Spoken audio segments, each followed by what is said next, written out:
சேர்வதேயல் ஆவல் பூமியின் இன்னும் நெருங்கி சேர்வதேயல் ஆவல் பூமியின். ஹல்லேலூயா, ஹல்லேலூயா. ஆண்டவராகிய இயேசு கிறிஸ்துவின் இனிதான நாமத்தில் யாவரையும் வாழ்த்துகிறேன், வரவேற்கிறேன். எத்தனையோ பேருக்கு அது பாக்கியத்தையும் கிருபையான வாழ்க்கையை தந்திருக்கிறார். அது கிருபைகளுக்காக கடவுளுக்கு நன்றி செலுத்தலாமா? கர்த்தாவையும் கரங்களோடு கூட இருக்கட்டும் ராஜா. இப்படி ஆலயத்தில் மறுபடியான கிருபை தந்தீங்கப்பா. இப்படி மாளிகையில் உட்காரக்கூடிய சாக்கியத்தை தந்தீங்க சாப்பா. கரங்களோடு கூட இருக்கட்டும் ராஜா. கேட்கலாமா? ராஜா உன் மாளிகையில் பகலாய் அமர்ந்திருப்பேன். இயேசு ராஜா உன் மாளிகையில் பகலாய் அமர்ந்திருப்பேன். துதித்து மகிழ்ந்திருப்பேன். எல்லா துயரும் மறந்திருப்பேன். உன்னை துதித்து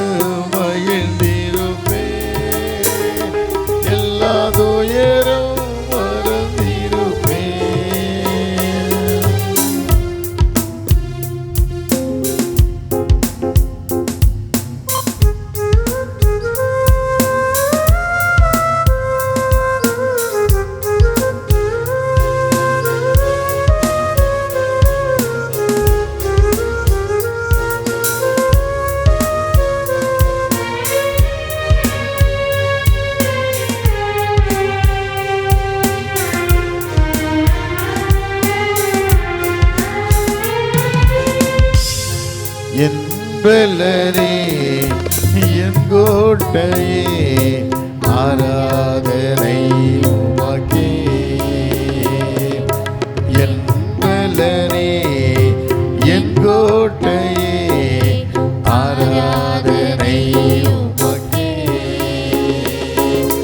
மறைவிடமே என் உறைவிடமே ஆராதனை உமக்கே. மறைவிடமே என் உறைவிடமே ஆராதனை உமக்கே. ஆராதனை ஆராதனை ஆராதனை ஆராதனை அப்பா அப்பா உங்களுக்கு ஆராதனை ஆராதனை ஆராதனை ஆராதனை அப்பா அப்பா உங்களுக்கு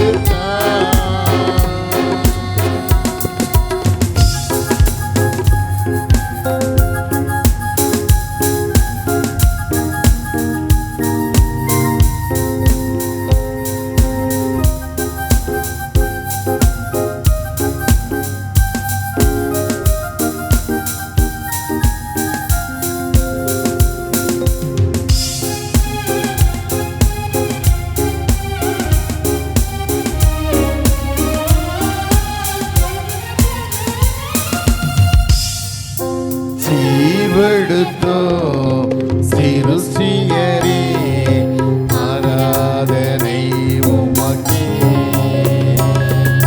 சீர்வெடுத்தோ சிருஷ்டிகரே ஆராதனை உமக்கே. சிறப்படுத்தோ துணையாளரே ஆராதனை உமக்கே.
பரிசுத்தமாக்கும் யெகோவாவுக்காதீஸ் ஆராதனை உமக்கே.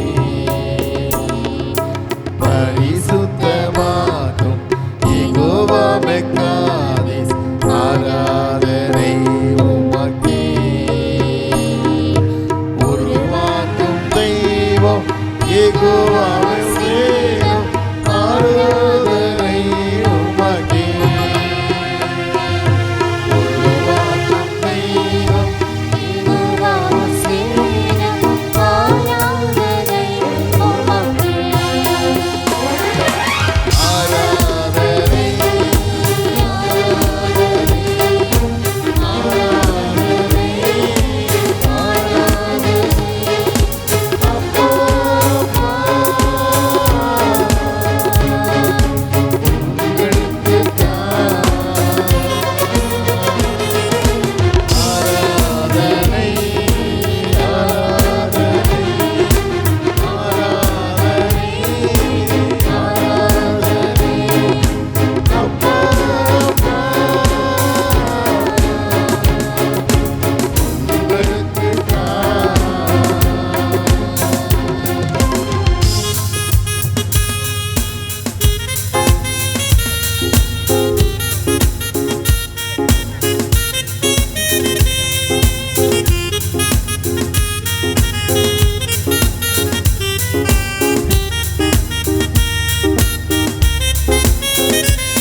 பரிசுத்தமாக்கும் யெகோவாவுக்காதீஸ் ஆராதனை உமக்கே.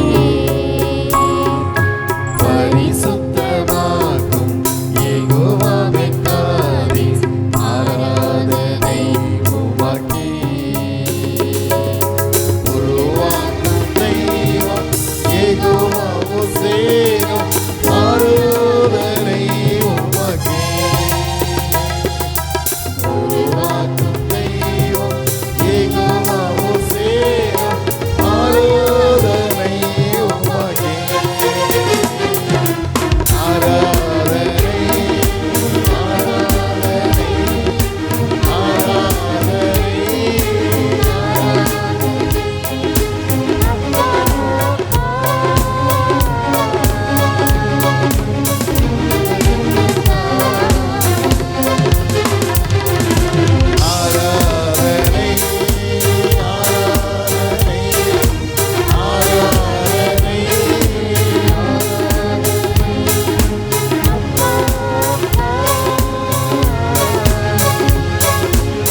உங்களுக்கு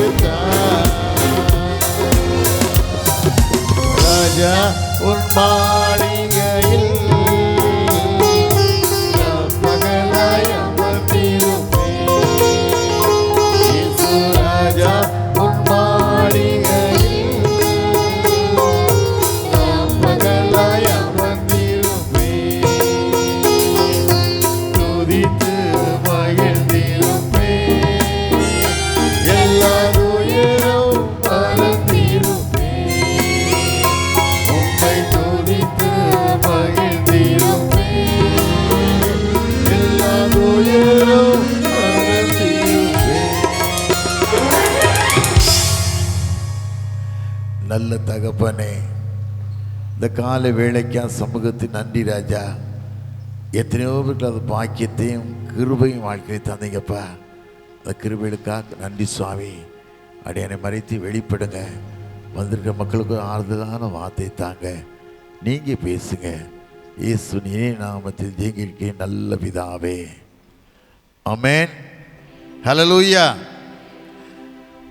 ஆண்டவராகிய இயேசு கிறிஸ்துவின் இனிதான நாமத்தில் யாவரையும் வாழ்த்துகிறேன், வரவேற்கிறேன். நேற்று காலையில் ஒரு டைசன் ஆஃபீஸில் வேலையை முடிச்சுட்டு வரும்போது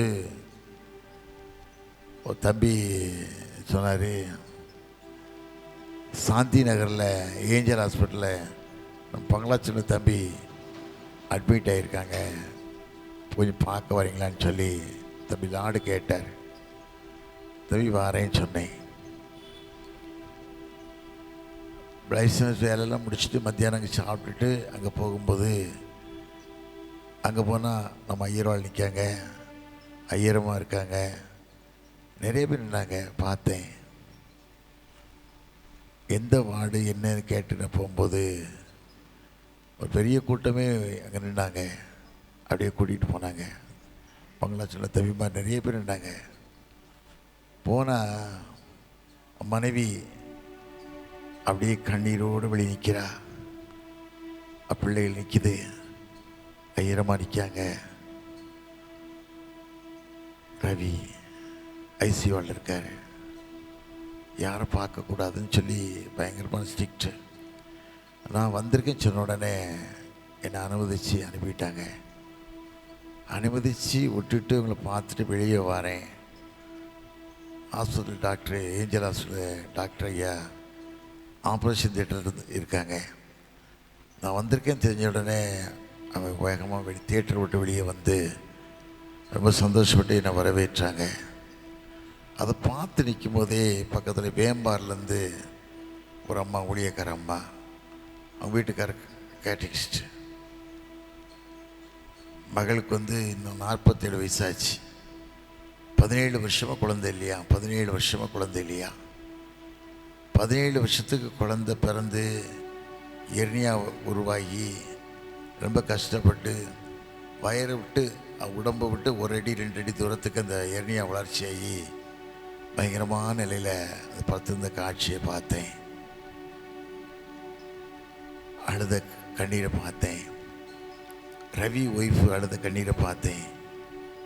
ரைஃப் ஒய்ஃபுக்கு எனக்கு பட்டமுடையாருன்னு சொன்னேன். கேட்டேன், எந்த ஒரு மகளேன்னு கேட்டேன். பட்டமுடையாருன்னு சொன்னான். சின்ன சின்ன பிள்ளைகள் பார்க்கும்போது ரொம்ப வேதனை. வேதத்தில் வாசிக்கிறோம், நீதிமொழிகள் 10-15 வாசிக்கும் போது ஏழையின் வறுமை அவளை கலங்க பண்ணும்.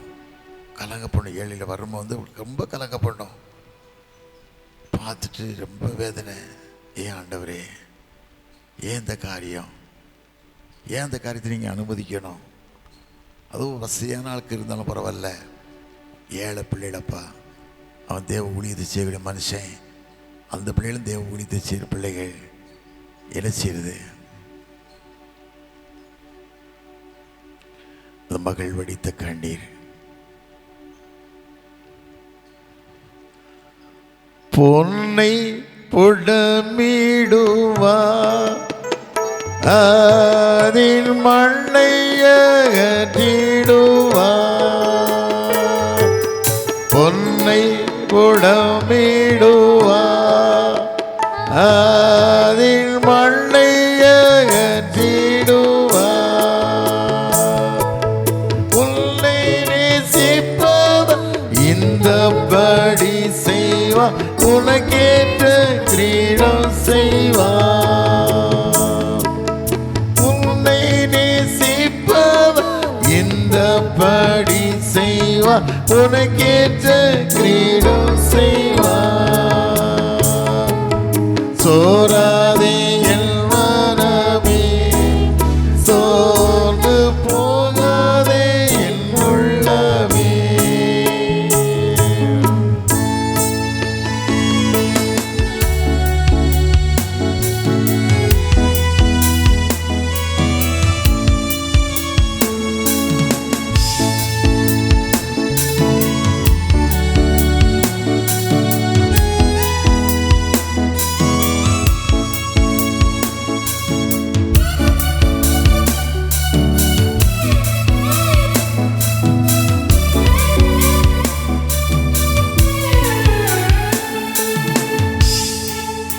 ஆண்டவர் பிள்ளைகளுக்கு நெருங்கிடும் உபத்திரவமே.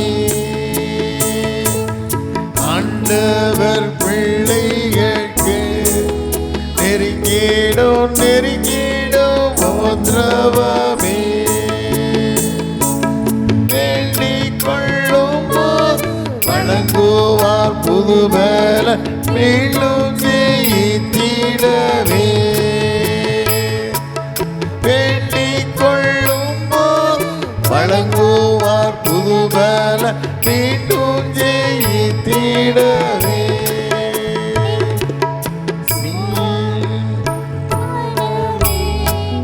சோர்ந்து போகாதே என் உள்ளமே.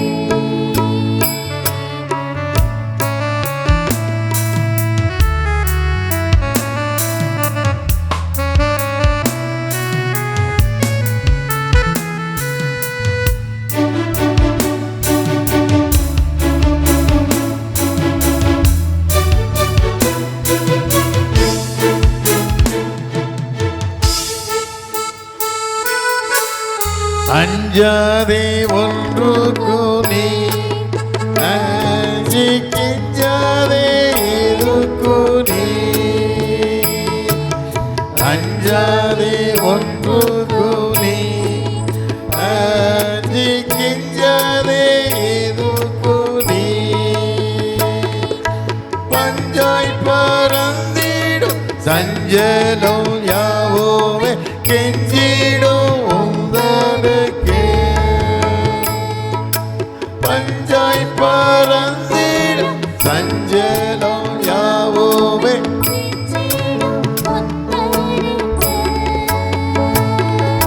சோராதே என் மனமே சோர்ந்து போகாதே என் உள்ளமே சோராதே என் மனமே சோர்ந்து போகாதே என் உள்ளமே. மாறாத கர்த்தர் உன் பக்கம் இருக்கிறார் பாராதவன் போலேதான் உன்னை பாராதவர் போலதான்.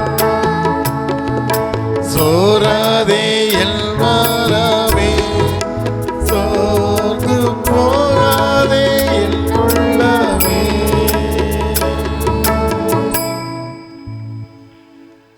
ஜெர்மனி கடந்துட்டு வந்துட்டோம். நேற்று சாயந்தரம் சங்கரன் கோயிலில் கன்வென்ஷன் பப்ளிக் கன்வென்ஷன் சிஎஸ்உடைய கேம்பஸில் திரள் கூட்ட மக்கள் வந்திருந்தாங்க. ஒரு ஃபேமிலி வந்திருந்தாங்க, தாய் மகளும். அந்த மகளுக்கு தாய்க்கு வயிற்றில் கட்டி ஆண்டவர் அறியாத குடும்பம் கூலி வேலை செய்து சாப்பிட்றாங்க. விவசாயத்தில் கூலி வேலை செய்து சாப்பிட்றாங்க. ரொம்ப விதமான சில பாடுகளை நினச்சி சில மக்களை நினச்சி ரொம்ப வேதனை. கூட்டம்லாம் முடிச்சுட்டு வரும்போது நைட்டில் வரும்போது ஒரு தம்பி சொன்னார், ஐயா அந்த ஊரில் ஒரு வீட்டில் அவங்களை ஜெபம் பண்ண கூப்பிட்றாங்க, வர முடியுமான்னு கேட்டாங்க. சரி தம்பி வரேன் அப்படின்னு சொன்னேன். நைட்டில் நேரம் ஆயிட்டு பரவாயில்லன்னு சொல்லி போனால் அவர் கணவர் இறந்து 3 நாள் தான் ஆச்சு. 3 நாள் தான் ஆச்சு. 4 பெண் பிள்ளைகள். ரொம்ப எளிமையான குடும்பம்.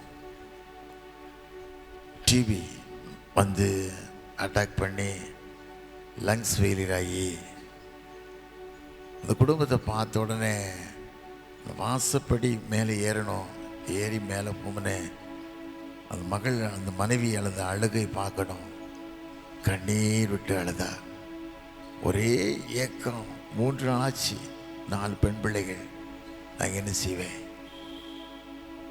என் நிலைமை இப்படி ஆச்சு, நான் என்ன செய்வேன்? ஏன்னா ஏழையில் வறுமை அவனுக்கு கலங்க போனோம்ல. ஏன் இந்த காரியம், ஏன் கஷ்டம் நினச்சி பார்க்க முடியல. அது ஆண்டவர் சித்தம். நம்ம யாரும் ஒன்று செய்ய முடியாது. ஆண்டவர் சித்தம் சொல்லி கொஞ்ச நேரம் இருந்துச்சு. அவன் பேசிட்டு ஞாயிறு தடவை புருஷன் இறந்துடுது. ஒரே ஒரு வாலி மகன். லூக்கா 7ஆம் அதிகாரத்தை வாசிக்கும்போது ஒரே ஒரு மகன் ஆண்டவன் வழியாக கடந்து போகிறாரு. போகும்போது அந்த மகன் இறந்த உடனே அந்த மகனை அடக்கம் பண்ண கொண்டு போகிறாங்க. அந்த பாடைக்கு பின்னால் அந்த மகள் போகிறவா அப்படியே கண்ணீர் அழுறா. ஒவ்வொரு அழுக. ஆண்டவன் இடத்துக்கு வராரு. அந்த இடத்துக்கு வரும்போது அப்படியே நின்று பார்த்து அந்த மகளுடைய காட்சியை பார்க்காரு. பார்த்து அழாதே அழாதே. அப்படியே பாடி தொட்டு மகனை உயிரோடு இருப்பினார்ல, அதே போல் வாழ்க்கையில் கண்ணீரை துடைப்பார். நிறைய பேர் அதை மறந்துடுறாங்க. இன்னைக்கு கடவுள் இப்படிப்பட்ட கிருபையை தராரே, கடவுள் இப்படி வாழ்க்கையை தராரே, நான் கடவுளுக்கு பயந்து கடவுள் சாட்சியாக வாழணும் கூடிய எண்ணங்கள் நிறைய பேர் வாழ்க்கையில் இல்லை. பெருமை, ரொம்ப பெருமை, ரொம்ப பெருமை. எத்தனை வருஷம் ஆண்டவரோட வாழ்ந்தாலும் சரி, இன்னைக்கு தலைப்பே என் ஆண்டவரே என் தேவனே தான் தலைப்பு. என் ஆண்டவரே என் தேவனை சொன்னால் தோமா பற்றி தலைப்பு. தோமா அவருடைய சீஷரில் 12 சீஷரில் தோமா ஒரு சீஷர் இருந்தால, ஆண்டவர் உயிரோடு இடிக்கப்பட்டு உயிரோடு எழுப்பப்பட்டு சீஷருக்கு தரிசனமாகிறாரு. தரிசனம் போது தோமா அந்த வீட்டில் இல்லை.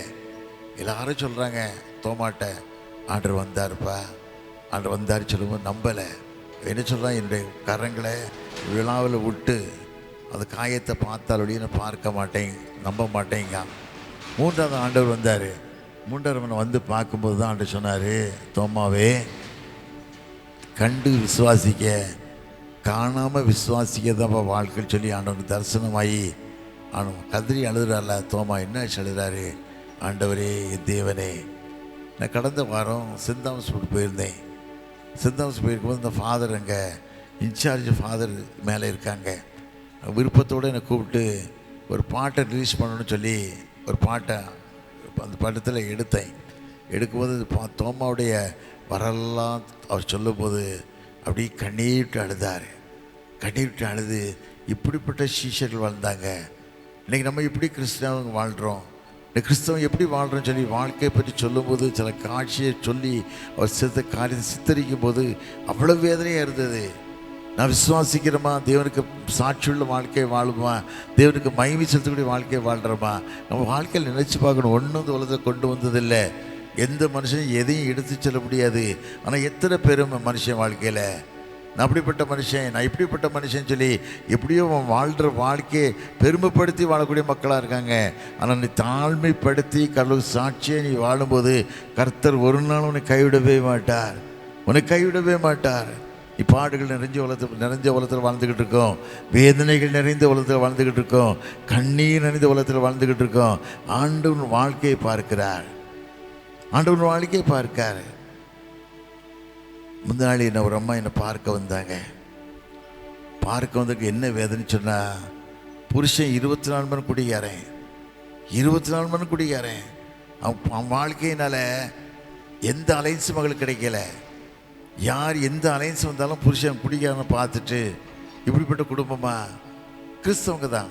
இன்னைக்கு கிறிஸ்தவன் 95% குடிக்கான், 95% குடிக்கான், குடித்து ஃப்ரிட்ஜில் வாங்கி குடிக்கான். எவ்வளோ வேதனையான வாழ்க்கை, வேதனையான வாழ்க்கை இல்லை. வேதத்தில் வாசியம் இல்லை.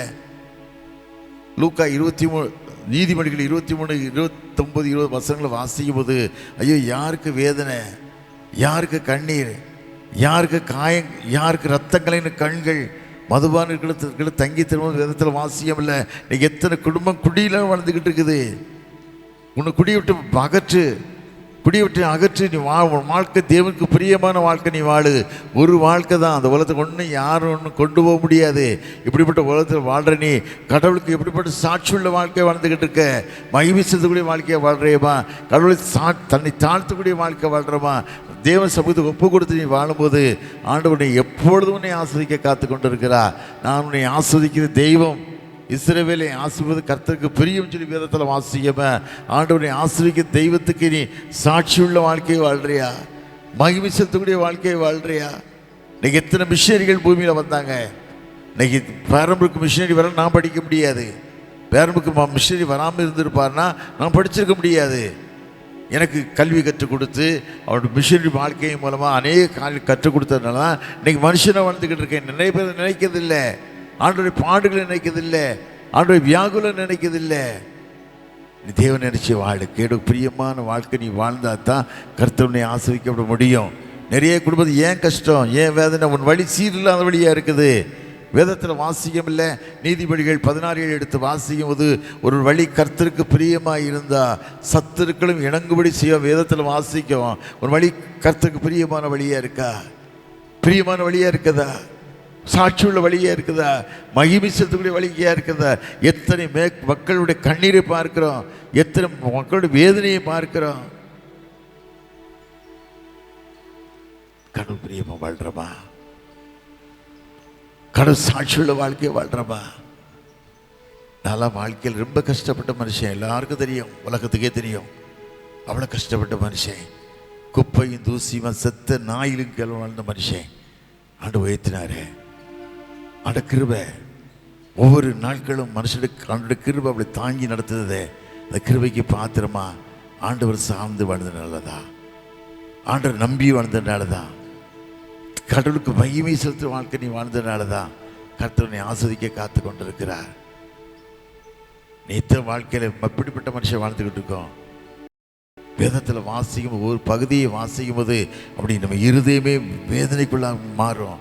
ஆண்டு இப்படியெல்லாம் பாடுபட்டாரே, இப்படியெல்லாம் வேதனைப்பட்டாரே, இப்படியெல்லாம் கஷ்டங்கள் பட்டாரே. எதற்காக? நான் என் வாழ்க்கை சீராக இருக்கணுங்கிறதுக்காக தான், என் வாழ்க்கை ஆசீர்வதிக்கப்படணுங்கிறது தான் ஆண்டவர் இத்தனை பாடலையும் பட்டார். அதை அறிந்த மக்களை வாழ்கிறோமா? சாட்சியுள்ள மக்களை வாழ்கிறோமா? ஒருவேளை அன்பு தம்பி ரவிக்கு ஆண்டு பெரிய விடுதலை கொடுத்துட்டார். விடுதலை கொடுத்து அதே வேலையை திரும்பி வந்து ஆசாரி கொடுத்து செய்ய முடியாது, எனக்கு ஆண்டு கிருபை தந்துட்டார். இப்படி அப்படிப்பட்ட கிருபை நம்ம எல்லா வாழ்க்கையிலும் வேணும். பெருமையான வாழ்க்கை வேண்டாம், கடவுளுக்கு விரோதமான வாழ்க்கை வேண்டாம். இன்னைக்கு தேவனுக்கு விரோதமான வாழ்க்கை நிறைய பேர் வாழ்ந்துக்கிட்டு இருக்கான். தேவனுக்கு சாட்சி இல்லாத வாழ்க்கை தான் வாழ்ந்துக்கிட்டு இருக்கான். ஊழியக்காரன் பேர் சொல்கிறான், ஆனால் தேவனுக்கு பிரியமில்லாத வாழ்க்கை வாழ்ந்துக்கிட்டு இருக்கான். அது வாழ்க்கை இல்லை. ஆண்டவர் பட்சிக்கிற அக்னி ஒருத்தர் தப்ப முடியாது. அதை மனதிலே வைத்து ஆண்டவர் வருகையில் காலத்தில் நமக்கு சாட்சியுள்ள மக்களாய் வாழ எங்களை தகுதிப்படுத்தி கொள்ள கிருபை தான் கேட்கலாமா? கர்த்தரை ஆஸ்வதிக்க காத்து கொண்டிருக்கிறார். நான் காலையில் யோசிச்சுக்கிட்டே இருந்தேன். நம்ம 22 அதிகாரத்தை வாசிக்கிட்டு இருந்தேன். 22, 23, 24 வருஷம் வாசிக்கும் போது பிலேயாம்னு ஒரு தீர்க்கதரிசி இஸ்ரேல் ஜனங்கள் 430 வருஷம் அடிமைத்தன வாழ்க்கையில் வாழ்ந்து எகிப்திலிருந்து கிளம்பி வராங்க.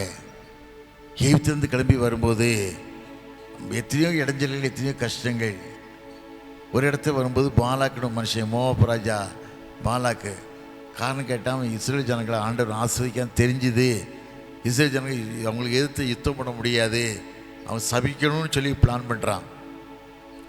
சபிக்கணும்னு பிளான் பண்ணி ஒரு மனுஷன் பிலேயாம்னு ஒரு கீர்த்தரிசி இருக்கான், அவனுக்கு பணம் கொடுத்து அவனை கொண்டு வந்து சபிக்க சொல்லணும்னு நினைக்கான். ஆண்டவர் அந்த சபிக்க கூட வீட்டில் வந்து தங்குறாங்க.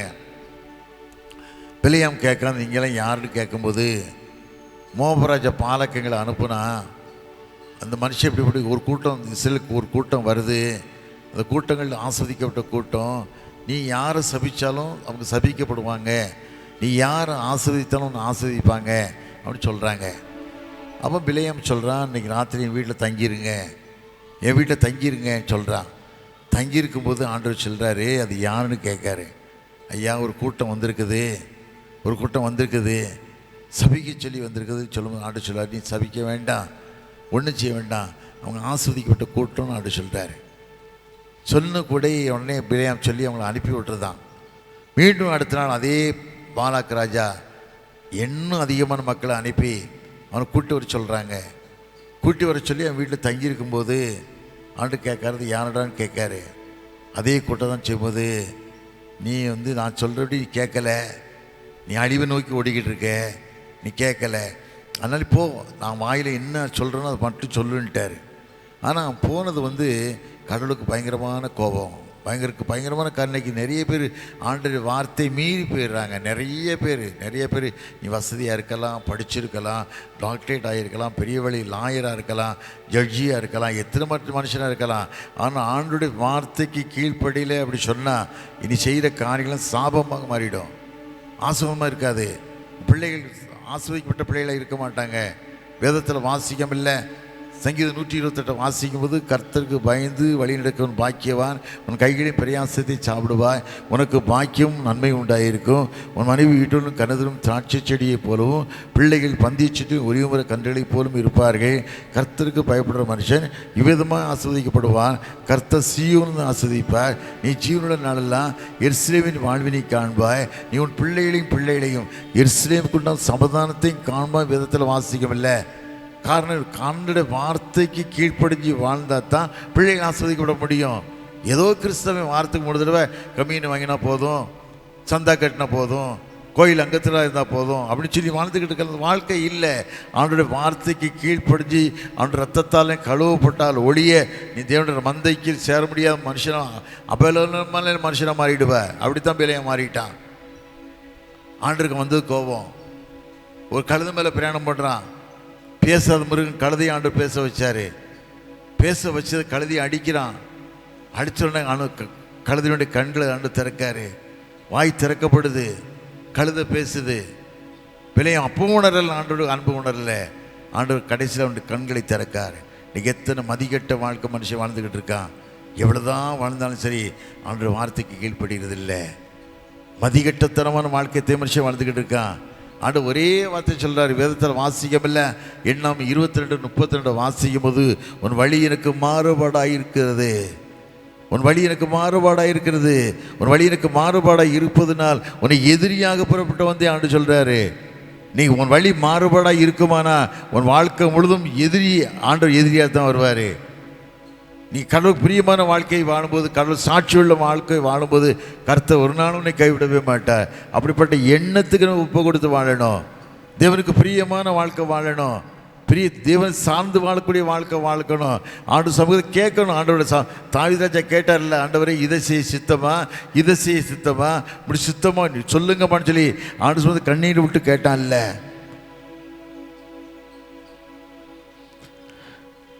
அருளாதர் நாமமதில் ஒரு மனமாய் உருகி தொழுகின்ற நீரவெல்லாம் எழும்பிடுவார் நடுவில். நாம் தொழுகின்ற நீரவெல்லாம் எழும்பிடுவார் நடுவில். அருளாதர் நாமமதில் ஒரு மனமாய் உருகி தொழுகின்ற நீரவெல்லாம் எழுந்திடுவார் நடுவில். நாம் தொழுகின்ற நேரமெல்லாம் எழுந்திடுவார் நடுவில்.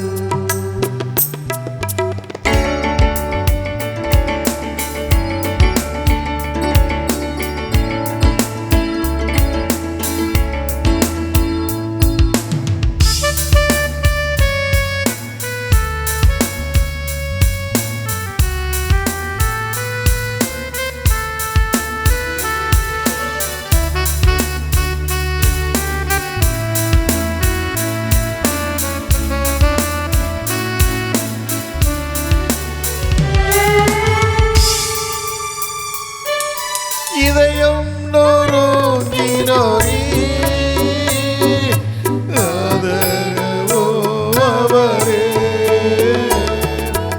இதயம் நொறுங்கினோரே ஆதரவோ அவரே.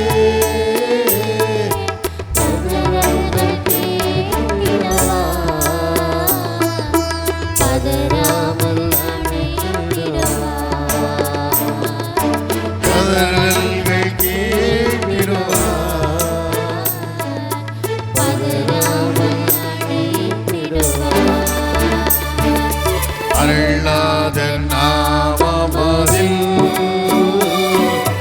ஒரு மனமாய் உருகி தொழுகின்ற நீரவெல்லாம் எழும்பிடுவார் நடுவில். நாம் எழுகின்ற நேரமெல்லாம் எழுந்திடுவார் நடுவில்.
நேரமாயுருகி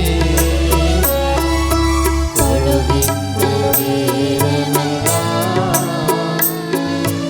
எழும்பிடுவாரடவே நாம் தொழுகின்ற நேரமெல்லாம் எழுந்திடவாகவே.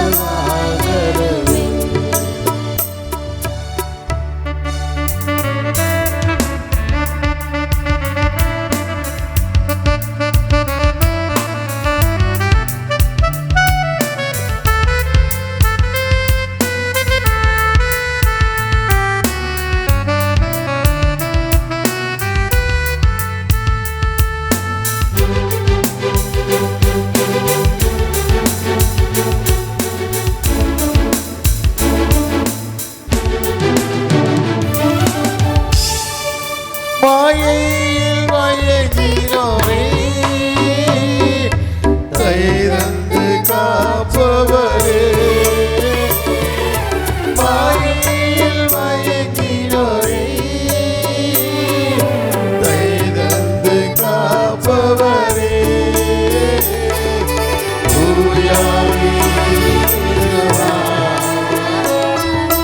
தூயோனாய் மாற்றிடுவார்.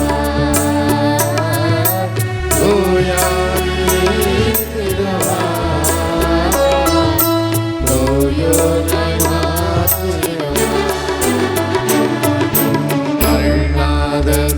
நாமமறிந்து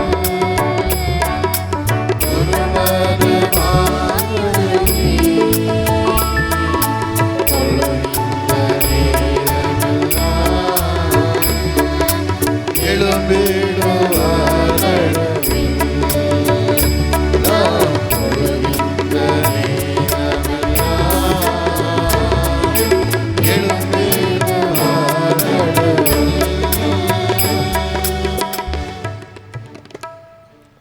இந்த வாழ்க்கை கடலுக்கு பிரயோஜனமான வாழ்க்கையாக இருக்கணும்.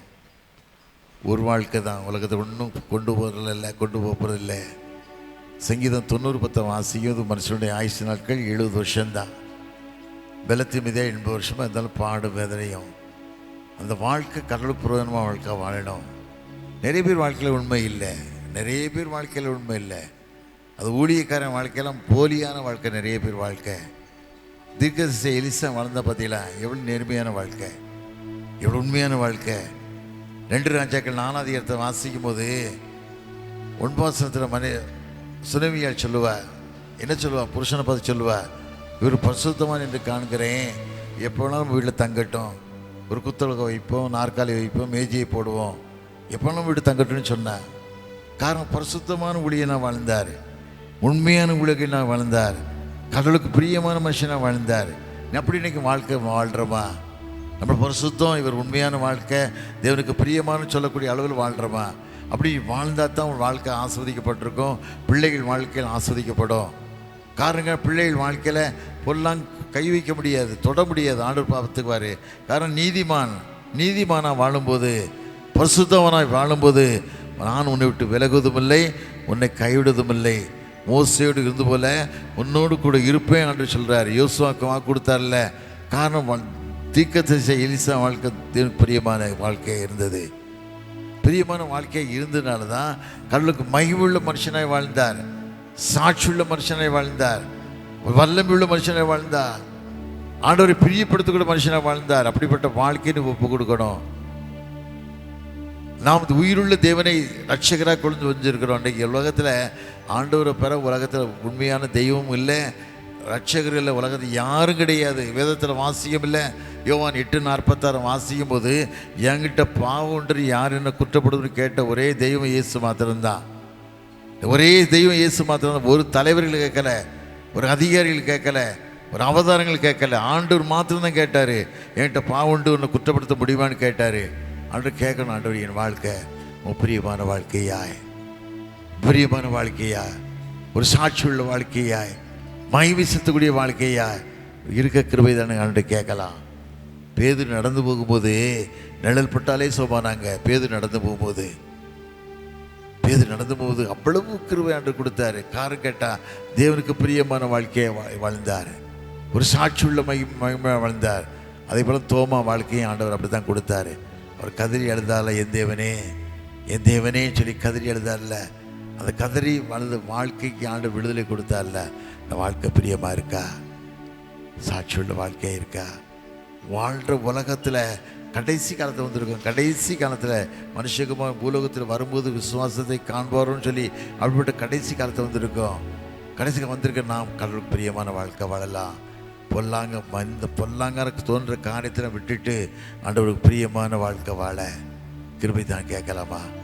கர்த்தரை ஆஸ்வதிக்க காத்து கொண்டிருக்கிறார். உன் பேரை நான் பெருமைப்படுத்துவேன்னு சொல்லி ஆபிரகாம் சொன்ன தெய்வம் பொய் சொல்ல மனிதன் அல்ல, மனமாற மனபுத்திரம் அல்ல, சொல்லியும் செய்யாது இருப்பாரோ.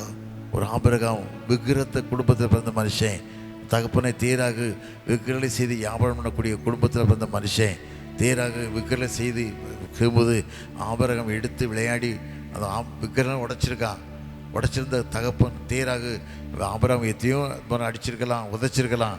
ஆனாலும் அவன் ஆண்டவரை அறிந்த பிறகு வேதத்தில் வாசிக்கவில்லை. அதிகம் 12 வாசிக்கும் போது தேசத்தை இணைத்து விட்டு நான் உனக்கு காட்டு தேசத்திற்கு வா, நான் உன்னை ஆஸ்வதிப்பேன், உன் பேரை நான் பெருமைப்படுத்துவேன், வானத்து நட்சத்திரத்தை பொண்ணை வழி நடத்துவேன்.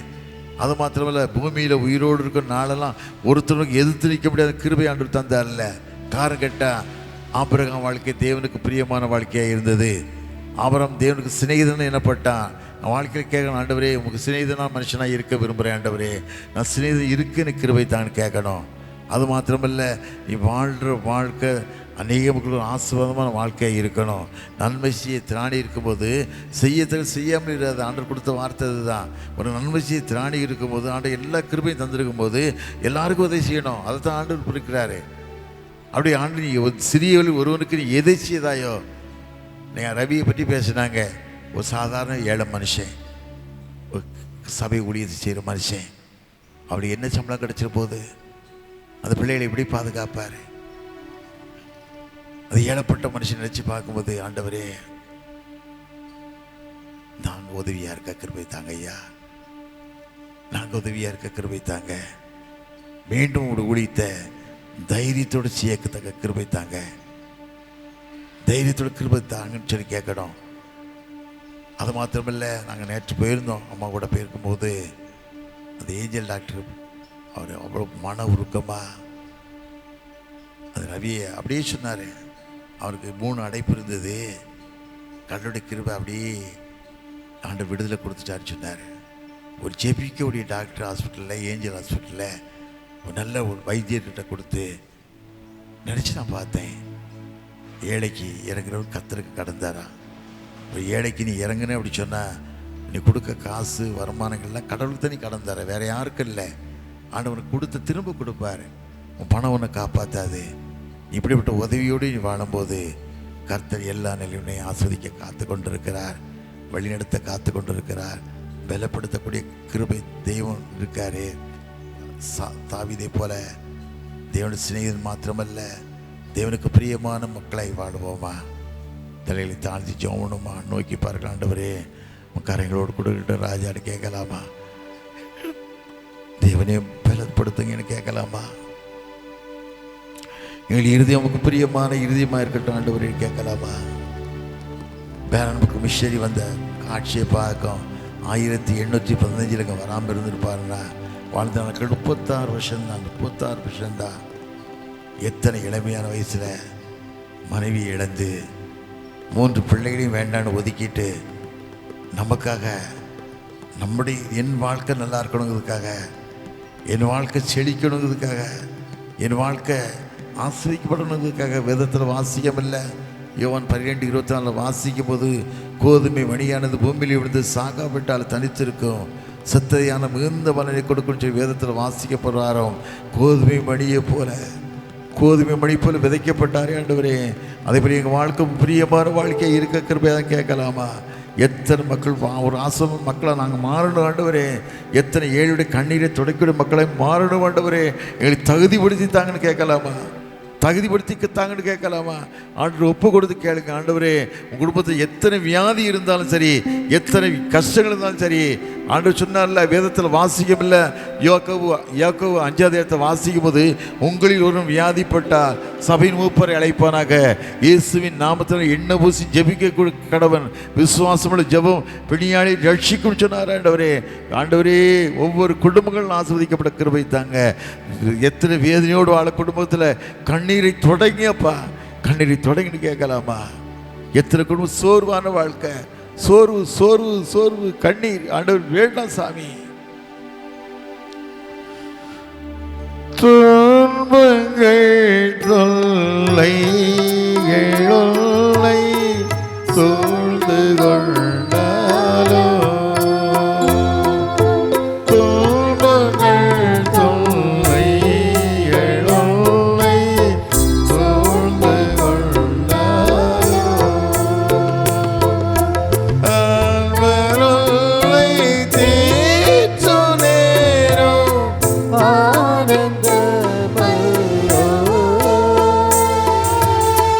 அன்பருளை தீர்த்து நேரம் ஆனந்தமயோ,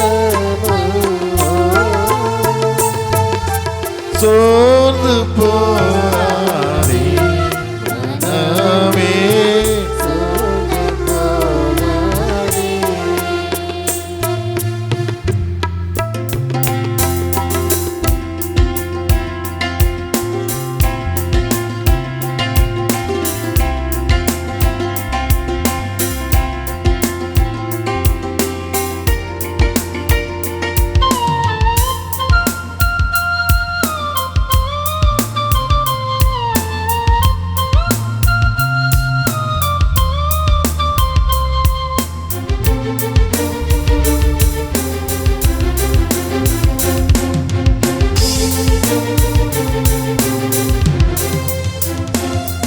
வாக்களித்த தேவனை நீ பாடிக்கொண்டாடு,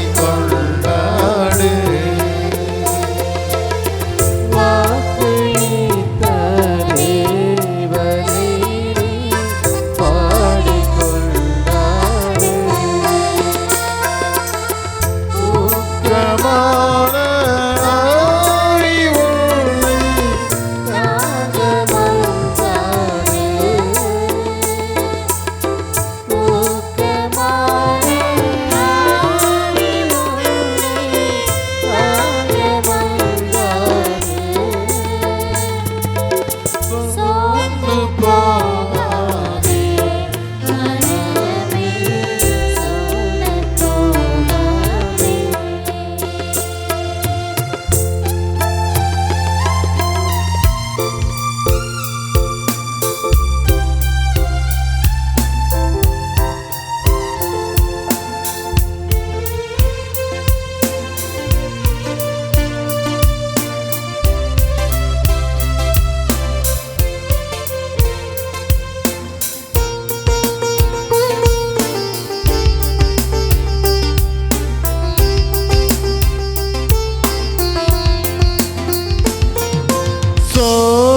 சோதனைகளை சகிப்போ பாக்கியவானல்லோ, சோதனைகளை சகிப்போ பாக்கியவானல்லோ, ஜீவத்தில் சூடு நேரம்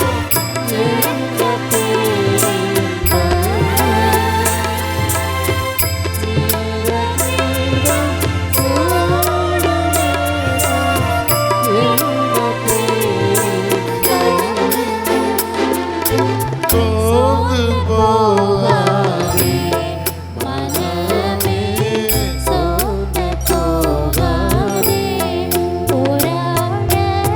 சோர்ந்து போகாதே.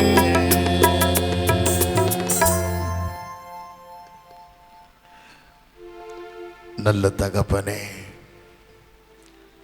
இந்த கால வேளைக்கு சமூகத்து நன்றி ராஜா.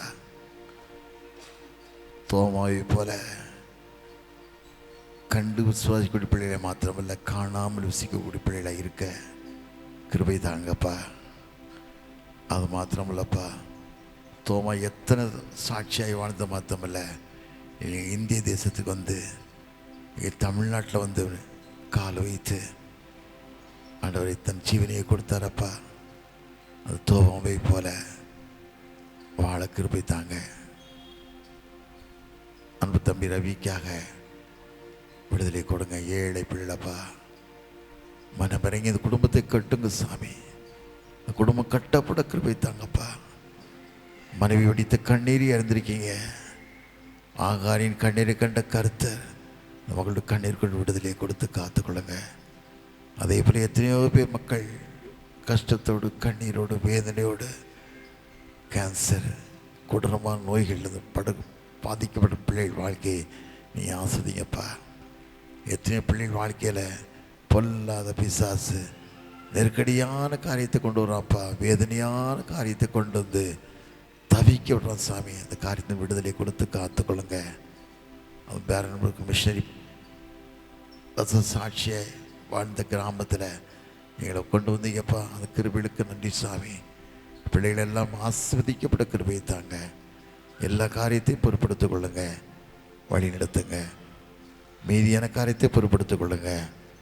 இயேசு இனி நாமத்தில் ஜெயிக்க நல்ல பிதாவே, ஆமென். ஹல்லேலூயா.